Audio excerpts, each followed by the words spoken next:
जो पुलवामा में हुआ, जो मुंबई में हुआ, वो सब गलत था, तो फिर वहां पर एक मत हो जाना चाहिए। वहां पर ये नहीं होना चाहिए कि उसने ऐसा किया था, उसने ऐसा किया था, कन्हैया लाल के साथ क्या हुआ था, उस पर एक मत तो हो जाइए।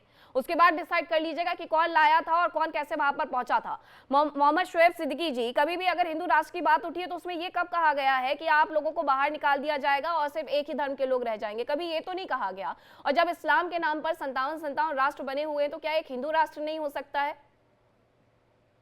मीनाक्षी देखिए, ऐसा है, बहुत देर कर दी मेहरबान आते आते, कौन जिंदा रहता है शहर होने तक। हम्म। देखिए, आपने हिंदू राष्ट्र की बात की, पहले उसी पे कह दूं, फिर मेन डिबेट पे आऊंगा, क्योंकि कभी कभी एंकर ही मेन मौजूद से भटक जाते हैं और मौजूद कहीं और चला जाता है। अच्छा।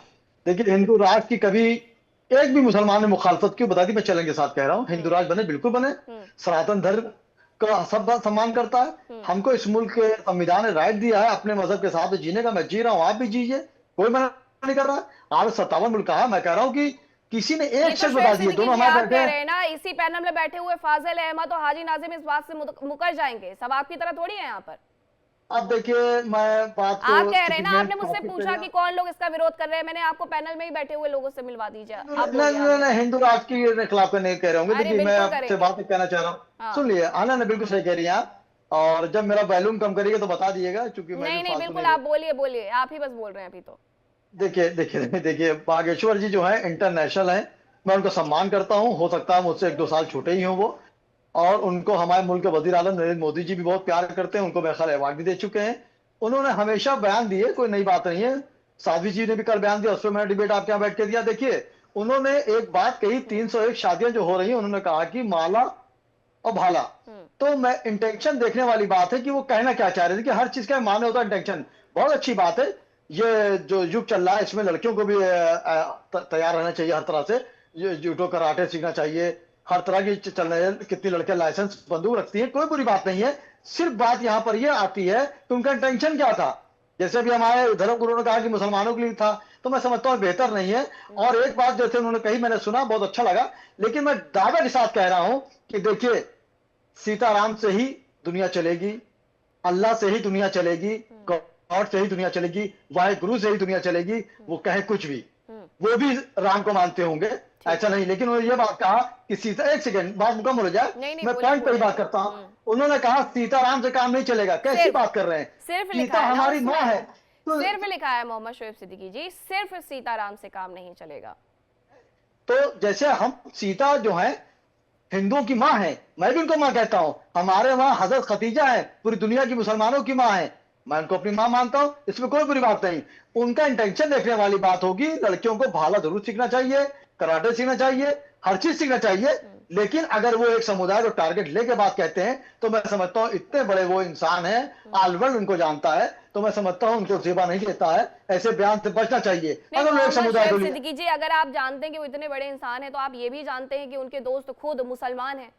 उनके दोस्त जिन्होंने उनकी मदद की है, आपको लगता है कि उनकी तरफ से टारगेट किया गया होगा? लेकिन हाल फिलहाल में जो परिस्थितियां हम देख रहे हैं, चटगांव के अंदर देख रहे हैं, इसके अलावा पश्चिम बंगाल में जगह जगह पर देख रहे हैं, शायद उस पूरी बात को साधते हुए ये बयान दिया गया है। अब एक मंच से दिया गया है बयान, तो काफी मायने भी हो जाते हैं इसके। आचार्य अरुण कृष्ण भी मेरे साथ जुड़ गए हैं।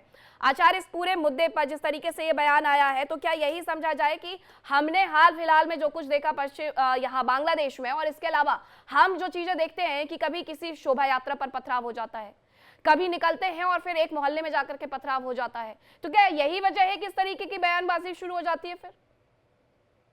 देखिए, जो मेरे छोटे भाई हैं, बड़े सुंदर शब्द इन्होंने बोले शोएब सिद्दीकी ने। हम्म। लेकिन मैं बता दूं, ये अल्लाह के नजर में कुफ्र कर चुके हैं। हम्म। इन्होंने कफ्र कर दिया, गुनाह अजीम कर दिया, हम्म। सीता माँ को माँ बोल के।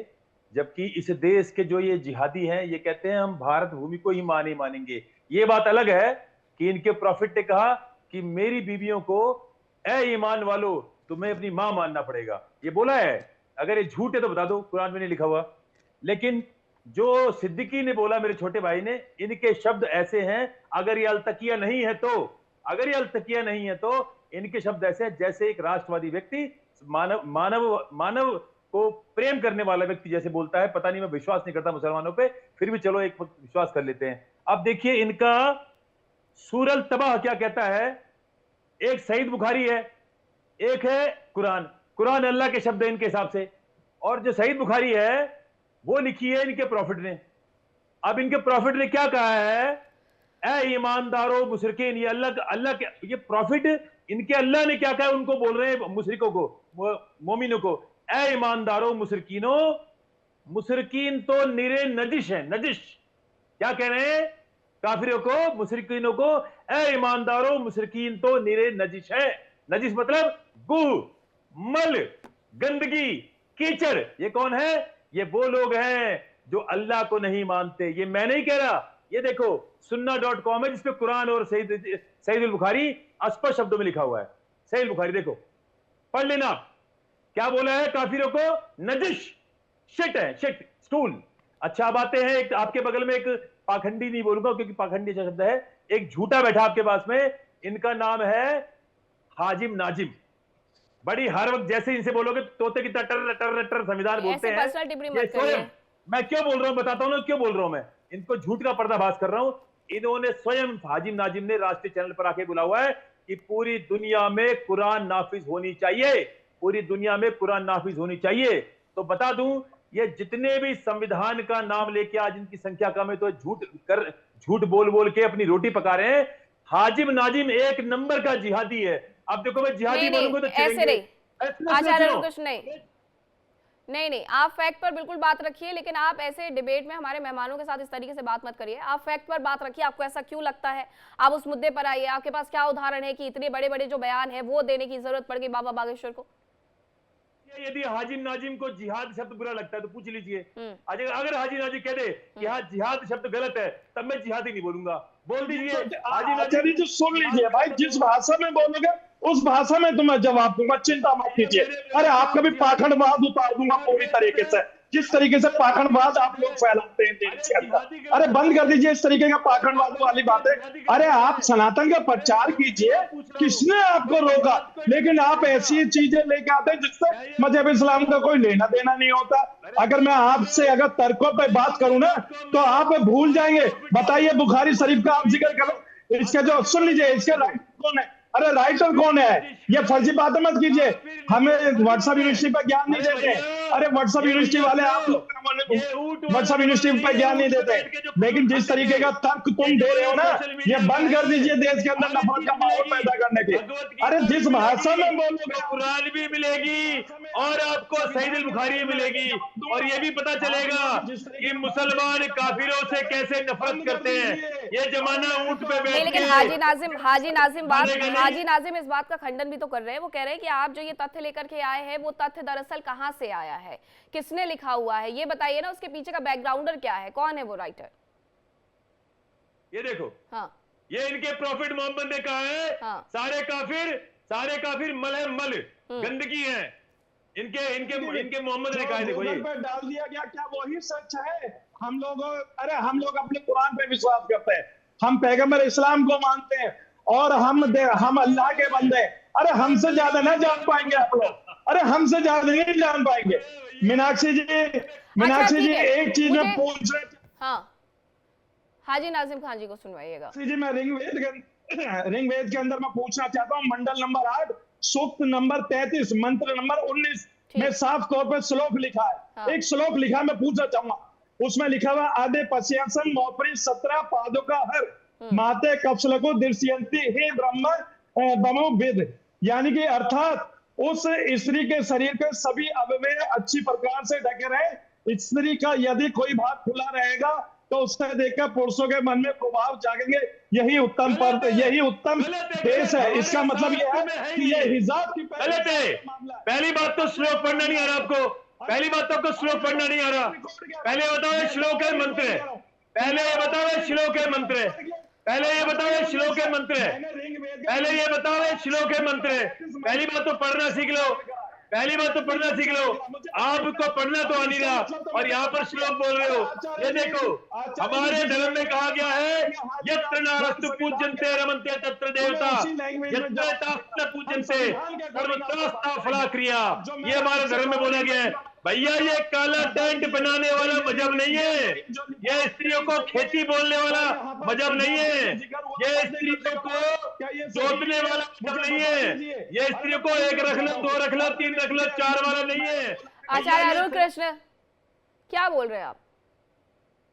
आप लोगों के लिए सबसे इजी मुद्दा होता है ना कि किसी भी महिला को ले आओ और उसके बारे में बोलना शुरू कर दो। अगर आप लोगों को अपने धर्म का बहुत अच्छे से ज्ञान है तो उस पर आकर के शास्त्रार्थ करिए, ये सब बकवास की बातें यहाँ नहीं।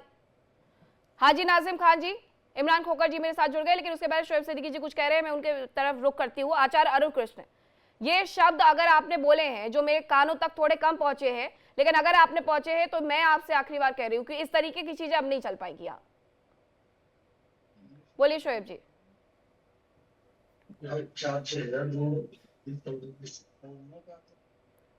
शोएब जी आवाज मिल रही है आपको? ठीक है, शोएब जी को आवाज नहीं जा रही है। इमरान खोकर जी जरा आप ये बताइएगा कि बहुत सारी आयतों का जब जिक्र होता है, बहुत सारी हदीसों का जब जिक्र होता है तो बहुत सारी बातें निकल करके आती है, उसमें से कुछ मैं आपसे पूछ लेती हूँ, जरा आप उस बारे में बताइएगा भी और समझाइएगा भी कि वो कितनी सही है। क्या मूर्ति पूजकों को लेकर के ये लिखा हुआ है कि वो काफिर है? मजीद की आयत में ये लिखा हुआ है कि मूर्ति पूजकों को जहां पर देखो उन्हें कत्ल कर दो, इस तरीके की चीजें तमाम लिखी हुई हैं क्या इमरान खोकर जी? देखिए मीनाक्षी जी, कल भी इस मुद्दे पर एक मामले को लेकर डिबेट हुई थी और मैंने यही कहा था कि कुरान की किस कॉन्टेक्स्ट में आयत, हर आयत के पीछे का एक कॉन्टेक्स्ट है। अब अगर ये चीज आप सोच रही है कि जहां पर काफिर दिखे मार दो, हम जहां आसपास रहते हैं वहां पर मेरे जस्ट घर के पास में जैन समाज रहता, मैंने तो कभी उनको नहीं मारा। मेरे साथ स्कूल के अंदर मेरा एक भी दोस्त, खास जिगरी दोस्त मुसलमान नहीं रहा, सभी हिंदू रहे, मैंने तो उनको नहीं मारा। तो क्या मैं मुसलमान नहीं हूँ, या मैं कुरान की आयत को नहीं मान रहा हूँ? या हिंदुस्तान का कौन सा ऐसा मुसलमान है जो जाते ही हिंदू को देखते ही मार रहा है? ऐसा कभी हो रहा है क्या? ये क्या हो रहा है? देखिए मैं आपको बात समझिए, हम लोग यहाँ बैठे हैं एक व्यक्ति की द्वारा दिए गए बयान के ऊपर चर्चा करने के लिए, ना कि किसी धर्म को छोटा बड़ा ऊंचा नीचा दिखाने के लिए। बिल्कुल। हम लोग ये चाहते हैं कि कोई एक सार्थक बहस हो कि अगर मान के चलिए बागेश्वर जी को लगता है कि हिंदू धर्म में हिंदू राष्ट्र बनाना है, तो मोदी जी को कहिए संसद में कानून लेके आइए। मोदी जी तो इनके अस्पताल का ओपनिंग का उद्घाटन करने आते हैं, इनके तो अच्छे संबंध है उनसे। ये मुसलमान है वो क्यों बीच में ला रहे हैं? हमारा क्या लेना देना? हमारे तो 25 विधायक है, अगर अगेंस्ट में भी वोट डाल देंगे तो आप तो पारित करा लेंगे ना। 25 सांसद है हमारे, अगर हम लोग अगेंस्ट में वोट डाल देंगे तो आप तो पारित करा लेंगे, करा लीजिए ना। ये बेवजह की नोटंकियां क्यों करनी है रोजाना बैठ करके? हिंदू राष्ट्र हो जाएगा, हिंदू राष्ट्र वो हो जाएगा।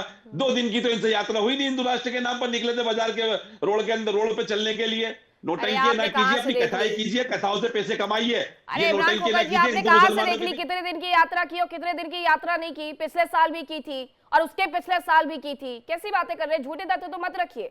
ठीक है, मैं आपकी बात से इस बात पर सहमत हो जाती हूँ कि एक सार्थक बहस करिए। मोदी जी के पास जाके आपने बोला कि हिंदू राष्ट्र बनाइए, मोदी जी ने मना कराओ तो आप फिर विरोध प्रदर्शन कीजिए। बनाना मोदी जी को है, नोटंकी और मुसलमानों के ऊपर ठीकरा फोड़ रहे हैं। आप बोलिए ना, संसद जाइए ना, संसद में आपके सांसद है कम से कम 500 विधायक, सांसदों में से 25 मुसलमान है, इससे ज्यादा क्या है हमारे पास? और आप तो बना लीजिए ना, किसने रोका है?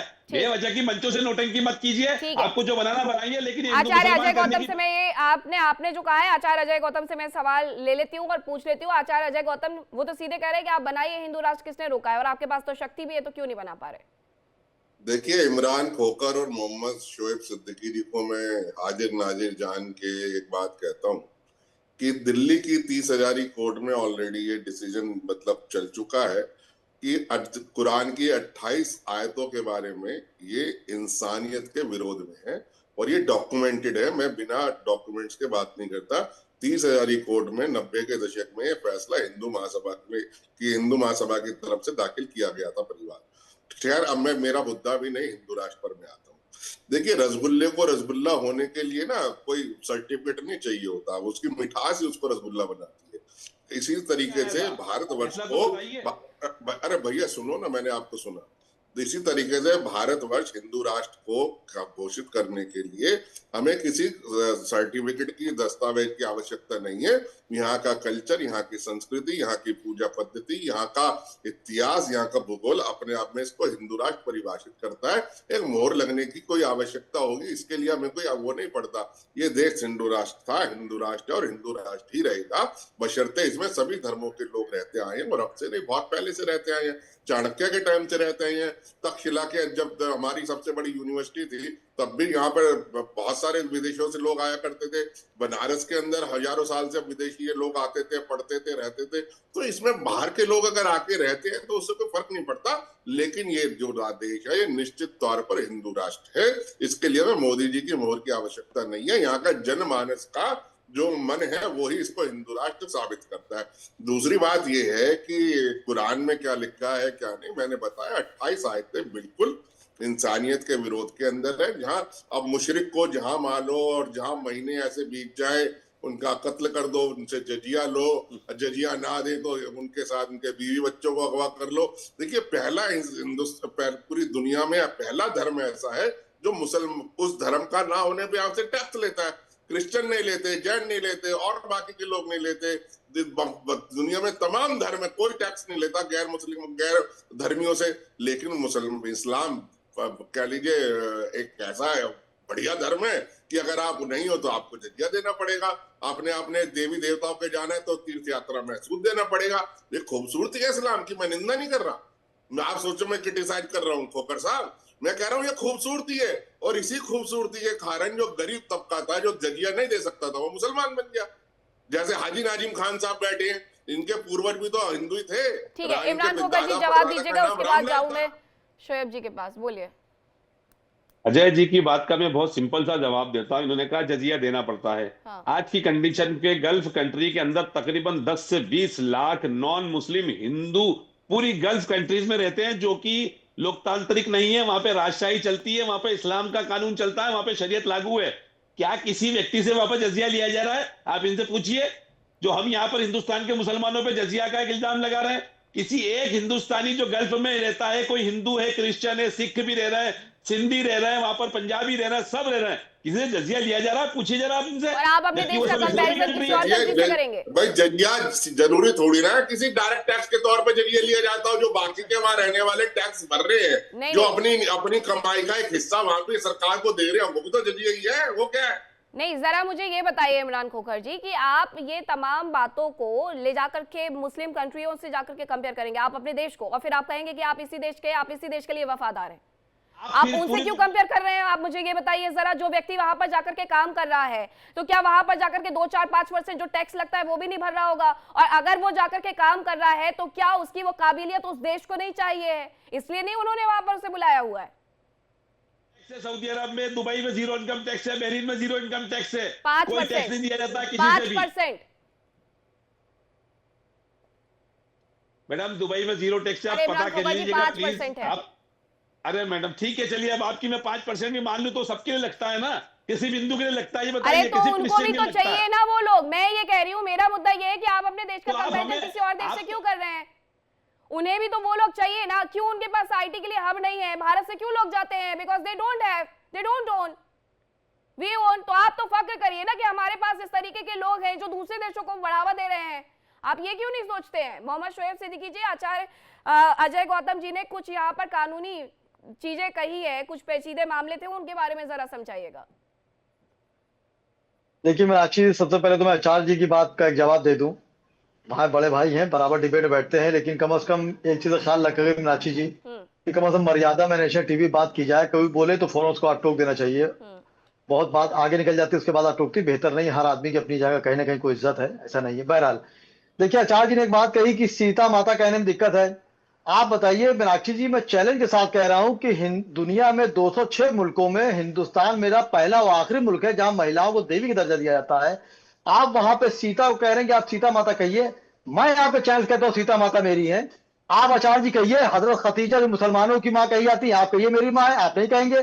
तो हर वक्त सिर्फ मुसलमान इम्तिहान देगा। 47 से लेके 2025 तक 26 चल रहा है, सिर्फ मुसलमान ही वो करेगा। मैं आपसे कह रहा हूँ सीता माता मेरी माता है, आप कहिए हजरत खतीजा भी मेरी माँ है, आप नहीं कहेंगे। तो इस तरह की डिबेट का रुख ना बदला जाए। बागेश्वर पे आ जाइए, बागेश्वर साहब पे आ जाइए। मैं उनको बहुत लाइक करता हूँ, उन्होंने बहुत अच्छी बात कही। उन्होंने कहा महिलाओं को भाला लेना चाहिए सिंदूर के अलावा, शादी के अलावा, माला के अलावा। अच्छी बात कही उन्होंने।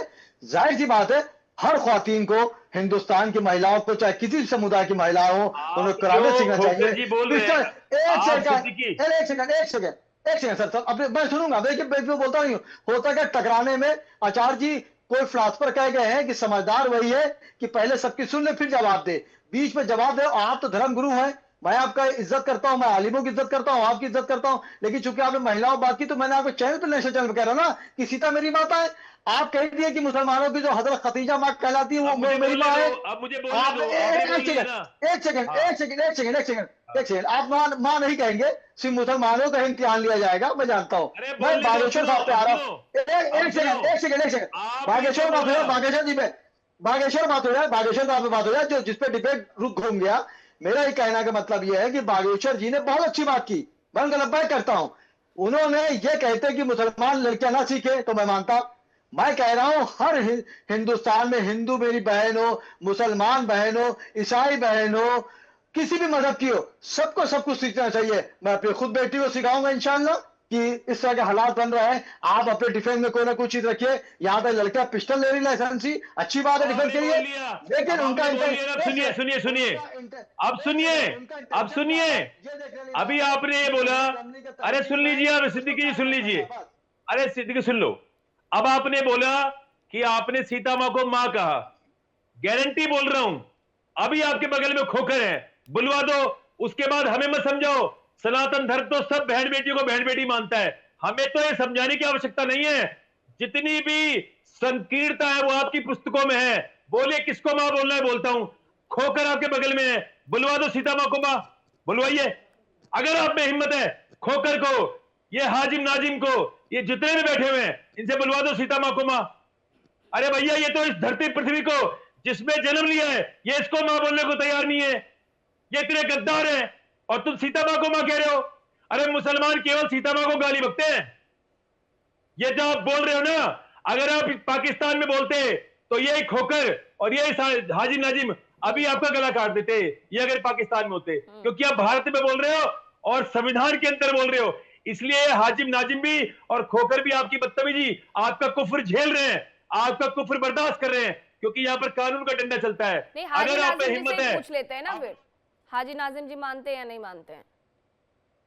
आप मीनाक्षी जी देखिए, अभी बात जब यहाँ पे आती है तो देखिए, महापुरुष है, महापुरुषों का हम हमेशा सम्मान करते हैं, अपने हिंदू भाइयों की आस्था का पूर्ण रूप से सम्मान करते हैं।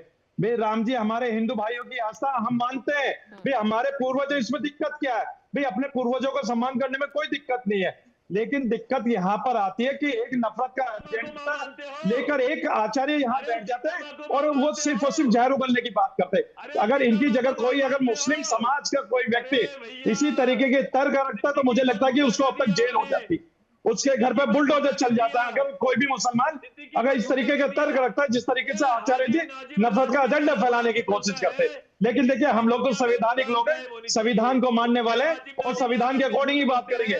और रही बात यह कि बार बार जो एक जिक्र आता है, भाई हम ये कहते हैं कि ये देश सभी का, ये हिंदू का भी है, मुसलमान का भी है, सिख का भी है, ईसाई का भी है। लेकिन यहाँ पर जब हिंदू राष्ट्र की बात होती है तो भाई हिंदू राष्ट्र आप बना लीजिए, हम लोगों को क्या दिक्कत है? कोई दिक्कत नहीं है। हमें तो पता है कि ये मुल्क संविधान से चलता है, और आपको लगता है कि मुसलमान के मानने से कि हिंदू राष्ट्र बन जाएगा, तो भाई आप आज ही मुसलमानों से साइन करवा लीजिए, मुसलमान कह देता है कि बना लो। लेकिन ये देश तो संविधान से चलता है। वही बात में आपको दिक्कत नहीं होगी ना, अगर भारत हिंदू राष्ट्र घोषित कर दिया जाता है, वहां तक उसकी पहल हो जाती है, तो आपको दिक्कत नहीं होगी ना। देखिए इंडिया डेली 24/7 अब आपके स्मार्ट टीवी पर। इंडिया डेली मौजूद है सभी डिजिटल प्लेटफॉर्म पर लाइव और लगातार। इंडिया डेली 24/7 हर दिन राष्ट्र को समर्पित।